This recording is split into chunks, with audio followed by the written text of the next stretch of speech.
Ir-riefnu li laqat lil pajjiżna f'dawn l-aħħar sigħat ikkawża diversi ħsarat madwar Malta u Għawdex. Matul il-lejta bejn il-ġimgħa u s-Sibt waqgħu diversi siġar, ħitan u saħansitra qarbli, iżda fortunatament jidher li ħadd ma weġġa' f'dawn l-inċidenti.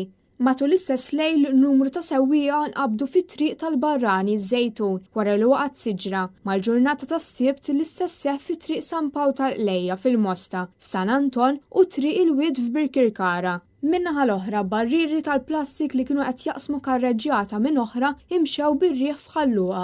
F'Marsa Skala r-riħ qawwi li ħakemm lil din il-lokalità ikkaġuna twaqqieħ ta' arblu tad-dawl u ħajt tas-sejjieħ li jinsabu fi triq il-Maħsel u f'Ħattart waqa' ħajt ieħor fuq 3 karozzi pparkjati. Fi triq Bubaqra Żejtun arblu ieħor tqaċċat fit-tnejn u kien ta' periklu għal dawk li għaddew minn din it-triq.